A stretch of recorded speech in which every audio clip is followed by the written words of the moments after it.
हा प्रकरण क्रमांक 2 बोल नका. वास्तव संख्या. या वास्तव संख्येमध्ये आपल्याला कशाचा अभ्यास करायचा आहे तर या ठिकाणी इयत्ता 9वी मध्ये आपण ज्या नैसर्गिक संख्या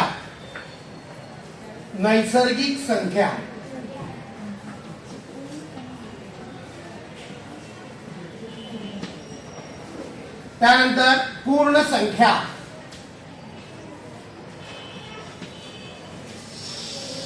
त्यानंतर पूर्णांक संख्या,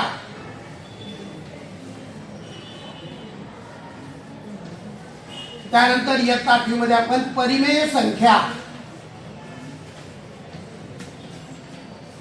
आणि शेवटचे संख्या वास्तव संख्या.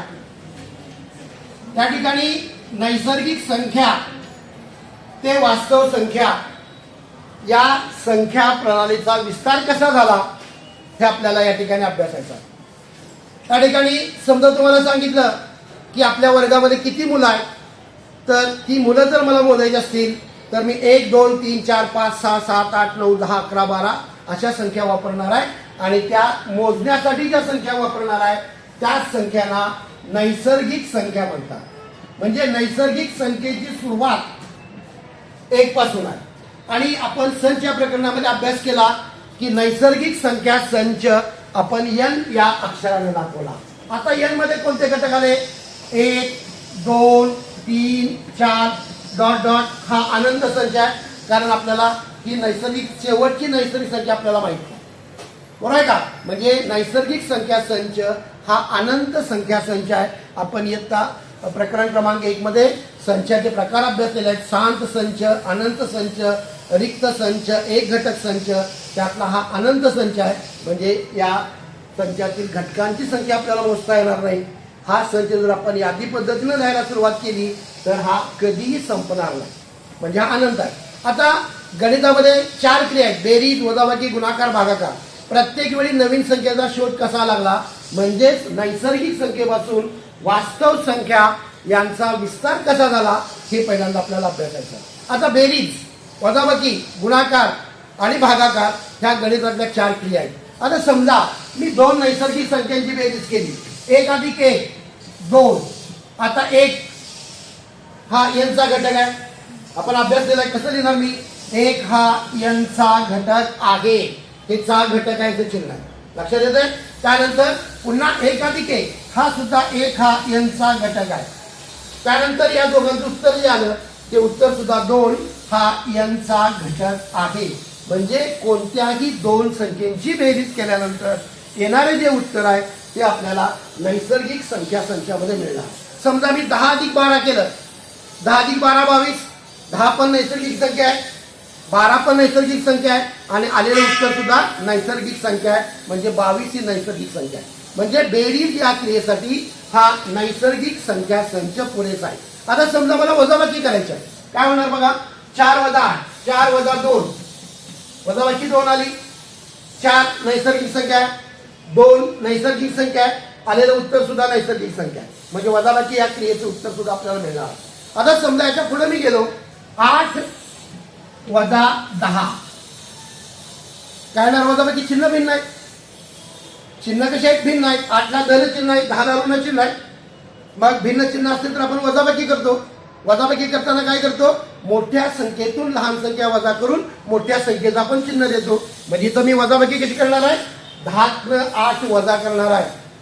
मग 10 8 वजा करा किती येणार 2 आणि 10चं चिन्ह द्यायचं काय ना 10 ला चिन्ह कोणतं आहे ऋण. म्हणजे याचं उत्तर काय येणार आहे ऋण 2. आता मला सांगा जी वजाबाकी आपल्याला मिळाली 8 ही नैसर्गिक संख्या आहे 10 ही नैसर्गिक संख्या आहे पण आलेलं उत्तर ऋण 2. ऋण 2 ही संख्या n मध्ये आहे का नाही बरोबर आहे. म्हणजे नैसर्गिक संख्या संच हा वजाबाकीसाठी पुरेसा नाही कारण त्याचं उत्तर आपल्याला मिळत नाही. म्हणून काय झालं पुढच्या संख्येचा शोध लागला अशा पद्धतीनं. त्यानंतर 0 या संख्येचा शोध लागला. कोणत्या संख्येचा शोध लागला 0 आणि नैसर्गिक संख्या मिळून पूर्ण संख्या तयार झाल्या. 0 1 2 3 4 डॉट डॉट. बघा बघा हा संच पुरेसा आहे अपुरा आहे, म्हणून कुणाचा शोध लागला? शून्याचा शोध लागला. शून्य आणि नैसर्गिक संख्या या दोघांना मिळून हा पूर्ण संख्या संच तयार झाला आणि पूर्ण संख्या संच हा W या अक्षराने दाखवला. आता जसा नैसर्गिक संख्या संच आहे, काय बदल आहे हो? N आणि W मध्ये काय फरक आहे? यांची सुरुवात कुठून आहे? 1 पासून. आणि W ची सुरुवात कुठून आहे? 0 पासून. म्हणजे 0 या संख्येचा त्याच्यामध्ये समावेश झाला.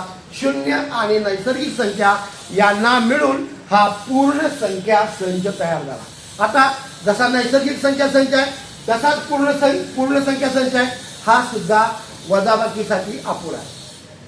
मिळेल का मला सांगा? 8 वजा 10 ऋण 2. ऋण 2 ही संख्या यात आहे का? नाही. म्हणजे ऋण 2 ही संख्या नाही, याचा अर्थ पूर्ण संख्या संच सुद्धा वजाबाकी या क्रियेसाठी अपुरा आहे.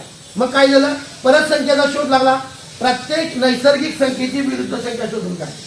बघा 1 ची विरुद्ध संख्या ऋण 1, 2 ची विरुद्ध संख्या ऋण 2, 3 ची विरुद्ध संख्या ऋण 3, 4 ची विरुद्ध संख्या ऋण 4. म्हणजे प्रत्येक नैसर्गिक संख्येच्या विरुद्ध संख्या शोधून काढली. नैसर्गिक संख्या, त्या नैसर्गिक संख्येची विरुद्ध संख्या आणि 0 यांना मिळून पूर्णांक संख्या संच तयार झाला. आणि तो पूर्णांक संख्या, बघा पूर्ण आणि पूर्णांकामध्ये फरक आहे.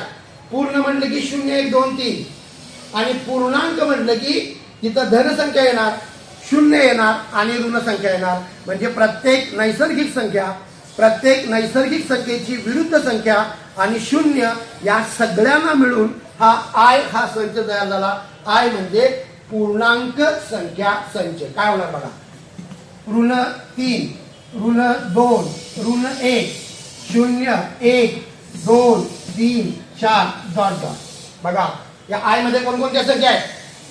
नैसर्गिक संख्या आहेत का? 1 2 3. त्यानंतर 0 आहे. त्यानंतर प्रत्येक नैसर्गिक संख्येची विरुद्ध संख्या आहे. या सगळ्यांना मिळून जो संच तयार झाला त्या संचाला पूर्णांक संख्या संच म्हणतात. आणि हा पूर्णांक संख्या संच आय या अक्षरानं दाखवतात. आता बेरीज आणि वजाबाकी ह्या 2 क्रिया बघूया आपण. बरोबर आहे का? आता बेरीजचं उत्तर मिळणार आहे यात. बरोबर आहे का? आता वजाबाकीचं ऋण 8 ऋण 2 यात आहे का? आहे ना आय मध्ये. म्हणजे पूर्णांक संख्या संच हा बेरीज आणि वजाबाकी या क्रियेसाठी पुरेसा. लक्षात येते? प्रत्येक वेळी नवीन संख्येचा शोध लागत गेला आणि त्या पद्धतीनं नैसर्गिक संख्या, पूर्ण संख्या आणि पूर्णांक संख्यांचा शोध लागला. पूर्णांक संख्या म्हणजे त्या ठिकाणी नैसर्गिक संख्या, 0 आणि प्रत्येक नैसर्गिक संख्येची विरुद्ध संख्या यांना मिळून हा पूर्णांक संख्या संच तयार झाला. आणि हा पूर्णांक संख्या संच बेरीज आणि वजाबाकी आणि गुणाकाराला सुद्धा पुरेसा आहे. बरोबर आहे का? आता पुढची क्रिया वाढवूया आपण. गुणाकार सांगा मला. 2 गुणिले 5 कायला गुणाकार? 10. आहे की नाही? 10 आहे. अनंत आहे. आहे की नाही? 10. मिळालेलं उत्तर, गुणाकाराचं उत्तर आपल्याला यात मिळालं का? आय मध्ये मिळालं. आता मला सांगा ऋण 2 गुणिले 3. भिन्न चिन्ह आहेत. भिन्न चिन्हांचा गुणाकार ऋण येणार आहे. ऋण 2 गुणिले 3 चा गुणाकार ऋण 6 येणार आहे. आता ऋण 6 याच्यामध्ये आहे. म्हणजे बेरीज वजाबाकी गुणाकार या सगळ्यांचं उत्तर आपल्याला आय मध्ये सापडणार आहे. आता आपल्या गणितातली शेवटची क्रिया भागाकार. आता बघा समजा 10 भागिले 2 काय आलं उत्तर? 10 पण आय मध्ये आहे, 2 पण आय मध्ये आहे आणि 5 पण आयचा घटक आहे. म्हणजे भागाकाराचं उत्तर सुद्धा आपल्याला आय मध्ये मिळते. आतापर्यंतच मिळतंय. बरोबर आहे? आता बघा 5/2. 5 ला 2 न भागायचं काय उत्तर येणार? 5 मग किती? 5 मग 2.5 म्हणजे 2.5. आता मला सांगा 2.5 ही संख्या आय मध्ये आहे का? नाही. म्हणजे पूर्णांक संख्या संच हा बेरीज वजाबाकी गुणाकार या 3 क्रियेसाठी पुरेसा आहे, पण भागाकार या क्रियेसाठी पुरेसा नाही. कारण भागाकाराचं उत्तर सापडत नाही. बरोबर आहे का? म्हणून काय झालं? परत नवीन संख्यांचा शोध लागला. त्या नवीन संख्या म्हणजे परिमेय संख्या. आता बघा परिमेय संख्या म्हणजे काय? त्या ठिकाणी पी आणि क्यू हे 2 पूर्णांक असतील. ह्या पूर्णांक संख्या आहे. पी आणि क्यू पूर्णांक आहे. आणि जर ती संख्या P छेद Q, इथं अट आहे, Q is not equal to 0. Q कधीही शून्य घ्यायचा नाही.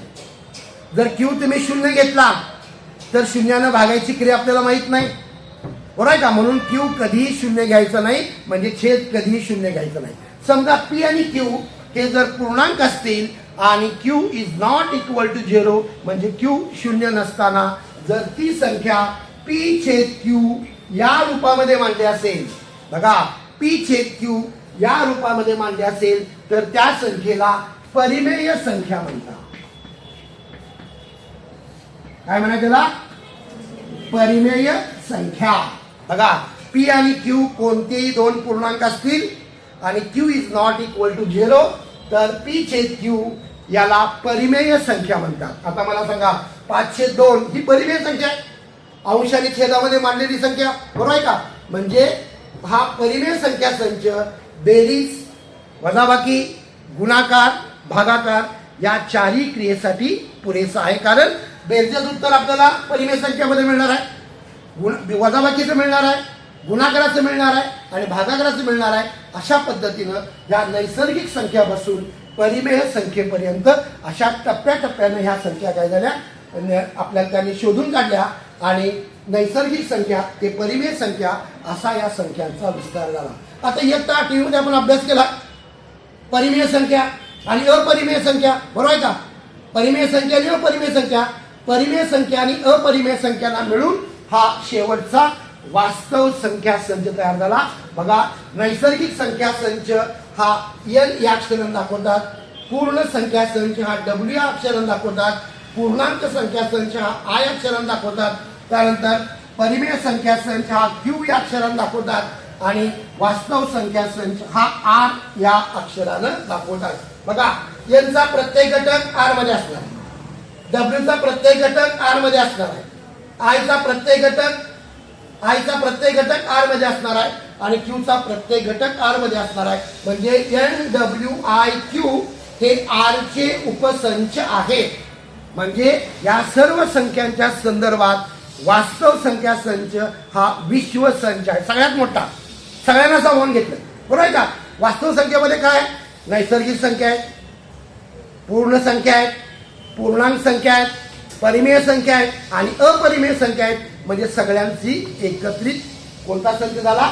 वास्तव संख्या संच झाला. अशा पद्धतीनं नैसर्गिक संख्येपासून वास्तव संख्येपर्यंत या संख्यांचा कसा विस्तार होत गेला हे आपण अभ्यासलेला आहे. आता बघा त्या ठिकाणी परिमेय संख्या P छेद Q या रूपामध्ये मांडतात, परंतु इथं काय असणार आहे? Q कधीही शून्य घ्यायचं नाही. जर दिलेली संख्या P छेद Q या चिन्हामध्ये मांडली असेल तर त्या संख्येला परिमेय संख्या म्हणतात. आणि सगळ्यात महत्वाचं विधान आहे, प्रत्येक पूर्णांक संख्या ही परिमेय संख्या असते. आपल्याला ऑब्जेक्टिव्हला विचारतात, प्रत्येक पूर्णांक संख्या ही टिंबाटिंबा असते, प्रत्येक पूर्णांक संख्या ही परिमेय संख्या असते. आता उदाहरणार्थ असं कसं? आता दोन्ही पूर्णांक संख्या आहे का? मग दोन्ही पूर्णांक असून परिमेय आहे. आता मी काय सांगितलं? परिमेय म्हणजे ती संख्या अंश आणि छेदामध्ये मांडायला पाहिजे, बरोबर आहे का?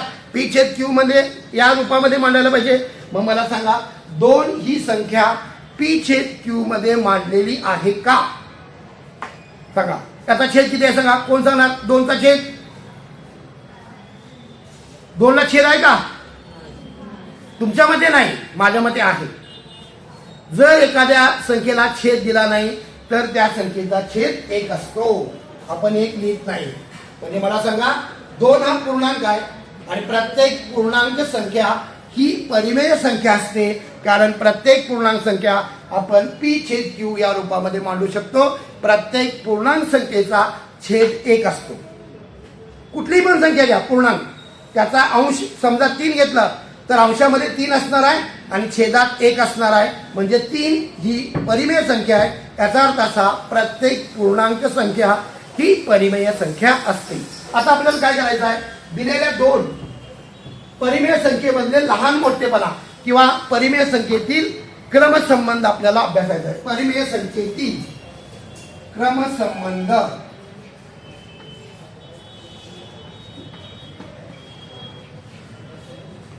परिमेय संख्येतील क्रमसंबंध म्हणजे लहान मोठेपणा. आता बघा पी छेद क्यू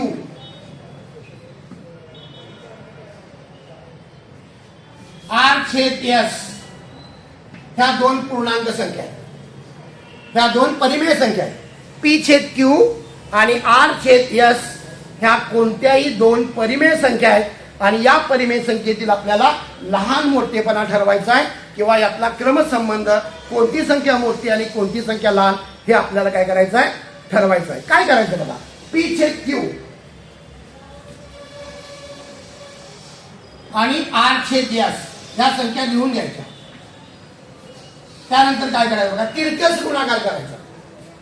कुठला गुणाकार करायचा, तिरकस गुणाकार. तिरकस गुणाकार कसा करायचा, त्या पीला कोणी गुणायचं, एस न, 5 नव्हे एस आहे, आणि या आर ला कोणी गुणायचं, क्यू ला. मग पहिला गुणाकार काय करणार, पी गुणिले एस.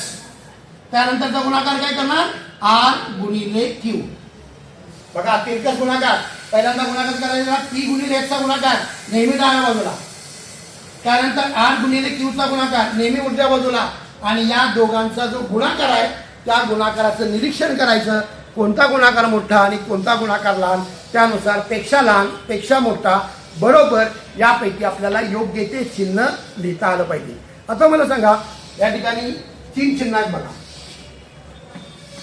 आहेत का. जबडा नेहमी मोठ्या संख्येकडे असतो. जबडा नेहमी कुठे असतो, आपल्याला समजेल्या भाषेत आपण सांगायचं, हा जबडा नेहमी काय करायचा, मोठ्या संख्येकडे करायचा, म्हणजे मोठी संख्या मोठी. समजा पी आणि एस चा गुणाकार जर मोठा आला असेल तर मी हे चिन्ह वापरणार. कुणाचा गुणाकार मोठा आला इथं, जर पी एस हा गुणाकार जर क्यू आर क्यू पेक्षा जर मोठा आला असेल तर पी छेद क्यू पेक्षा लहान आर छेद एस. म्हणजे आपली कोणती संख्या मोठी, पहिली का दुसरी, पहिली संख्या मोठी. कधी, जर पी एस चा गुणाकार मोठा आला तर. हा एक नियम आहे. त्यानंतर बघा तसा तिरकस गुणाकार करायचा, पी गुणिले एस.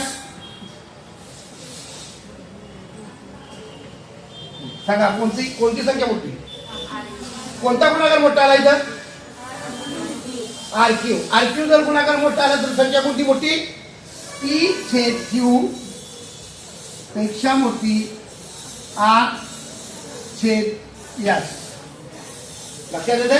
इथं तिरकस गुणाकार, प्रत्येक ठिकाणी तिरकस गुणाकार तोच केला मी. इथं पी एस चा गुणाकार डाव्या बाजूला, आर क्यू चा गुणाकार उजव्या बाजूला. इथं सुद्धा पी एस चा गुणाकार डाव्या बाजूला, आर क्यू चा गुणाकार उजव्या बाजूला. त्या गुणाकाराचं निरीक्षण करा. जो गुणाकार मोठा असेल त्या ठिकाणी त्या दोन्ही गुणाकारामध्ये योग्य ते चिन्ह वापरायचं आणि दिलेल्या परिमेय संख्येमधला क्रमसंबंध आपण असा ठरवायचा.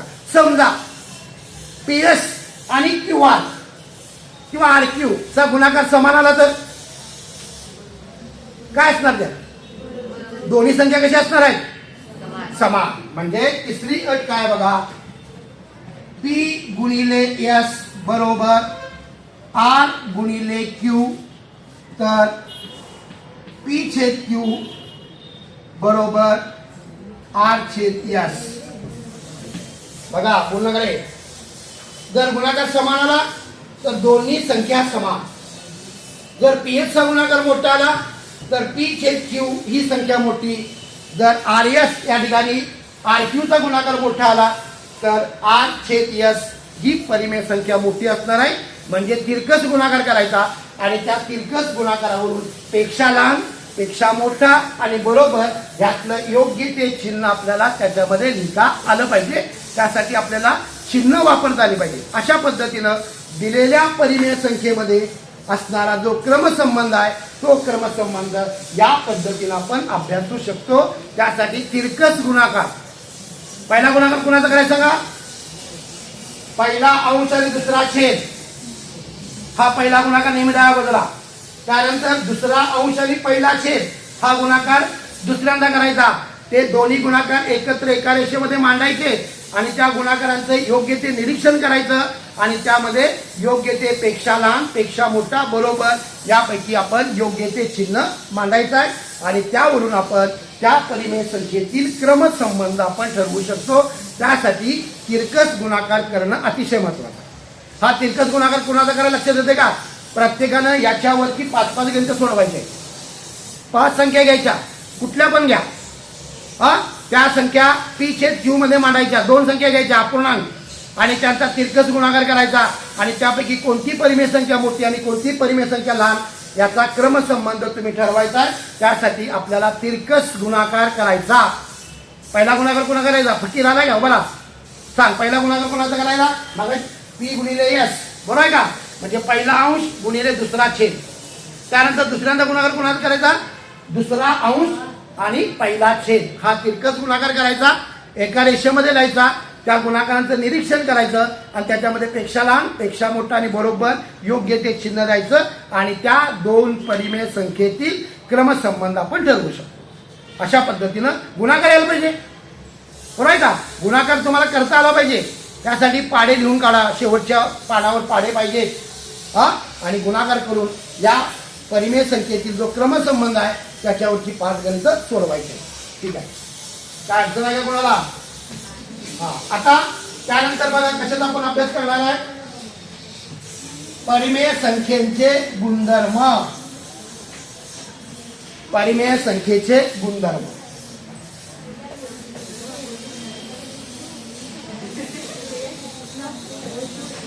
बोलणं का रे?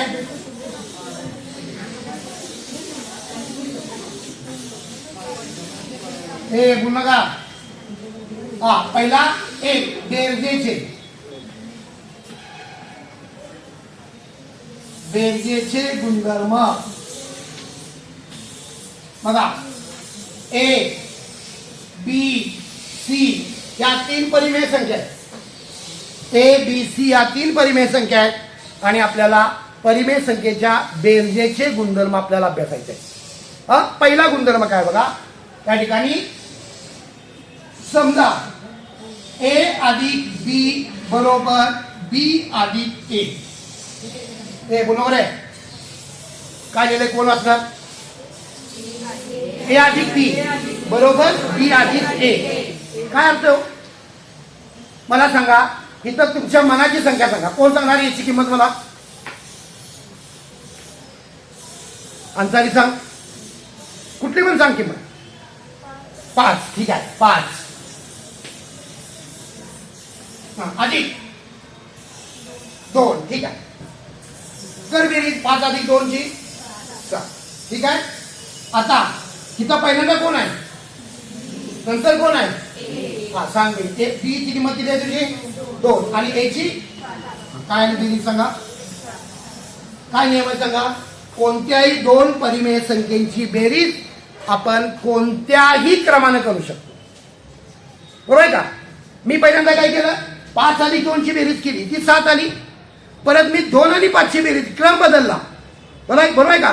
कोणत्याही 2 संख्येची बेरीज आपण कोणत्याही क्रमाने करू शकतो आणि या गुणधर्माला क्रमनिरपेक्षता म्हणतात. क्रमनिरपेक्षाला, बरोबर आहे का? कोणत्याही 2 संख्येची बेरीज करायची आहे. समजा 5 अधिक 10 किती येणार? 15 आणि 10 अधिक 5 म्हणजे क्रम बदलला, बेरीज बदलते का? म्हणजे कोणत्याही 2 परिमेय संख्येची बेरीज आपण कोणत्याही क्रमाने करू शकतो. या गुणधर्माला बेरजेचा क्रमनिरपेक्षता गुणधर्म म्हणतात. लक्षात येते? म्हणून A अधिक B बरोबर B अधिक A या गुणधर्माला त्या बेरजेचा क्रमनिरपेक्षता गुणधर्म म्हणतात.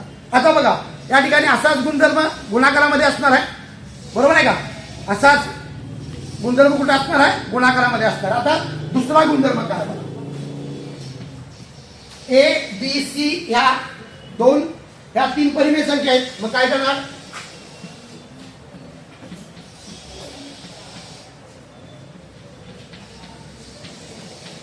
कोण वाचणार? उभा राहा, उभा रे.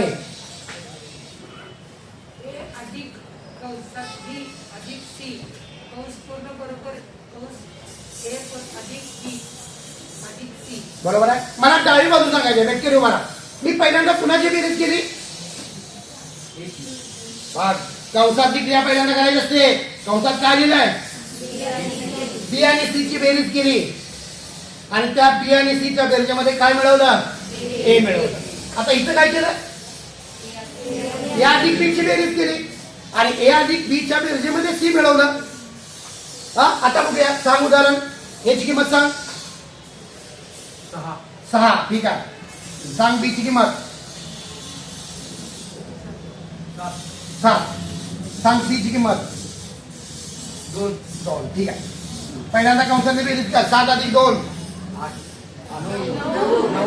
9 आणि 9 अधिक 6 15. आता उजव्या बाजूला पहिल्यांदा कंसात कोण लिहायचं? आता ए बरोबर आहे. पहिल्यांदा कंसात कोण? ए अधिक बी. ए ची किंमत किती आहे? आणि बी ची किंमत. मग ए अधिक बी लिहूया पहिल्यांदा. अधिक 2 सांगा. 12 आणि 13. 13 अधिक 2 15. बेरीज ती झाली का? म्हणजे कोणत्याही 3 संख्येची बेरीज करताना कोणत्याही 2 संख्येची बेरीज करून त्याच्यामध्ये तिसरी संख्या मिळवली असता बेरीज 30 परिमेय संख्या येणार. मी इथं काय केलं? पहिल्यांदा दुसऱ्या आणि तिसऱ्या संख्येची बेरीज केली आणि त्याच्यामध्ये मी पहिली संख्या मिळवली. त्यानंतर दुसऱ्यांदा काय केलं? पहिली संख्या आणि दुसरी संख्या यांची बेरीज केली आणि त्या बेरजेमध्ये तिसरी संख्या मिळवली तरी सुद्धा उत्तर 30 परिमेय संख्या आली. या गुणधर्माला सहाचर्य गुणधर्म म्हणतात. काय म्हणतात त्याला? सहाचर्य. पहिल्यांदा क्रमनिरपेक्षता. याचा अर्थ काय? कोणत्याही 2 परिमेय संख्येची बेरीज आपण कोणत्याही क्रमाने करू शकतो. क्रम बदलायचा. क्रम बदलला तर उत्तर बदलत नाही. त्यानंतर सहाचर्याचा अर्थ काय? कोणत्याही 3 संख्येची बेरीज करत असताना कोणत्याही 2 संख्येची बेरीज करून त्यात जर तिसरी संख्या मिळवली तर उत्तर 30 परिमेय संख्या येणार आहे. याला म्हणायचं सहाचर्य गुणधर्म. आता बघा. त्यानंतर तिसरा गुणधर्म.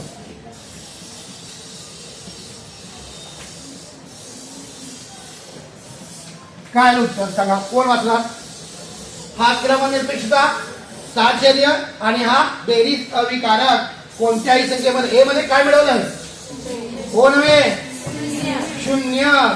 आपण इंग्रजीचा जातच नाही. ए मध्ये काय मिळवलं? 0 किंवा शून्यामध्ये ए मिळवलं. उत्तर काय आलं? म्हणजे कोणत्याही परिमेय संख्येमध्ये 0 मिळवले असता उत्तर 30 परिमेय संख्या येणार. याला म्हणायचं बेरीज अविकारक.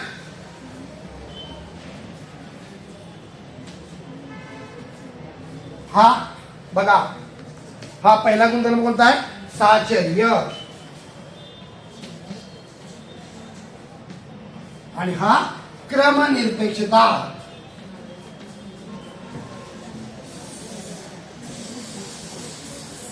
इथं क्रम कोणताही चालतो. बरोबर आहे का? इथं काय करायचं? कोणत्याही 2 संख्येची बेरीज करून त्याच्यामध्ये तिसरी संख्या मिळवायची. त्याला सहाचर्य गुणधर्म म्हणायचं. कोणत्याही परिमेय संख्येमध्ये 0 मिळवले असता उत्तर 30 परिमेय संख्या येणार. या गुणधर्माला बेरीज अविकारक. सांगा उदाहरण. 7 अधिक 0 आणि 0 अधिक 7 उत्तर किती येणार? कधी बघा. सांग उदाहरण. सांग. 5 अधिक 0 बरोबर 0 अधिक 5 बरोबर 5. याला काय म्हणायचं? बेरीज अविकारक. आता चौथा गुणधर्म बघा. ए आणि ऋण ए मध्ये काय फरक आहे सांगा? काय संबंध आहे?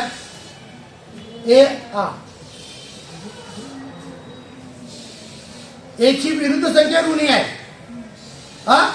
आता मला सांगा 5 मधून मी ऋण 5 वजा केले. किती येणार? 5 वजा 5 5 वजा 5 0. म्हणजे काय येणार इथं? कोणत्याही परिमेय संख्येची जर विरुद्ध संख्या मिळवली तर उत्तर 0 येणार. 10 वजा 10 15 वजा 15 0. याला म्हणायचं व्यस्त. बेरीज व्यस्त. बघा बेरजेचे 4 गुणधर्म. पहिला कोणता? क्रमनिरपेक्षता. म्हणजे कोणत्याही 2 परिमेय संख्येची बेरीज आपण कोणत्याही क्रमाने केली असता उत्तर 30 परिमेय संख्या येणार आहे. त्यानंतर कोणत्याही 2 संख्येची बेरीज करून त्याच्यामध्ये तिसरी संख्या मिळवली तर बेरीज उत्तर 30 संख्या येणार आहे. त्याला सातशेले गुणधर्म म्हणायचं. आणि कोणत्याही परिमेय संख्येमध्ये जर शून्य मिळवलं तर उत्तर तीच परिमेय संख्या येणार, त्याला बेरीज अविकारक. आणि कोणत्याही परिमेय संख्येमध्ये त्याची विरुद्ध संख्या मिळवली तर उत्तर शून्य येणार आहे, त्याला म्हणायचं बेरीज व्यस्त. अशा पद्धतीने आपण बेरजेचे 4 गुणधर्म लक्षात येते. बेरजेचे 4, जसे बेरजेचे 4 गुणधर्म आहेत तसे गुणाकाराचे 4 गुणधर्म आहेत. मला सांगा बेरजेचा काय येणार? a गुणिले b बरोबर b गुणिले a. कोणत्याही दोन संख्येचा गुणाकार कोणत्याही क्रमाने करा. 3 गुणिले 4 चा गुणाकार सांगा मला. 12. आणि 4 गुणिले 3 12. म्हणजे बेरजेचा जसा गुणधर्म आहे तसाच गुणाकाराचा क्रमनिरपेक्षता गुणधर्म आहे. कोणत्याही दोन संख्येचा गुणाकार करून जर त्या गुणाकाराला जर तिसऱ्या संख्येनं गुणलं तर गुणाकार तोच येणार आहे, म्हणजे गुणाकाराचा सातशेले गुणधर्म आहे. बरोबर आहे का? आता मला सांगा कोणत्याही संख्येला जर शून्यानं गुणलं तर काय येणार? 1 गुणिले 0. 2 गुणिले शून्याचा गुणाकार काय? 0. म्हणजे कोणत्याही परिमेय संख्येला जर शून्यानं गुणलं तर त्यांचा गुणाकार 0 येणार आहे. याच्या लक्षात, म्हणजे तो गुणाकार अविकारक आहे. आणि जर कोणत्याही संख्येमध्ये जर त्याची जर व्यस्त संख्या मिळवली, बघा 1 गुणिले 1/1 याला हे जाणार काय गुणाकार? त्याला म्हणायचा गुणाकार व्यस्त. जर कोणत्याही दोन संख्येचा गुणाकार जर 1 येत असेल तर त्या संख्या एकमेकीच्या गुणाकार व्यस्त असणार आहेत. अशा पद्धतीनं आपण बेरजेचे आणि गुणाकाराचे 4 गुणधर्मांचा आपण अभ्यास करू शकतो. या ठिकाणी हे गुणधर्म पुस्तकात आहेत तसे लिहून काढा आणि प्रत्येक गुणधर्माचे 2-2 उदाहरणं द्यायची आहेत. अशा पद्धतीनं आज आपण इथं थांबूया. ठीक आहे.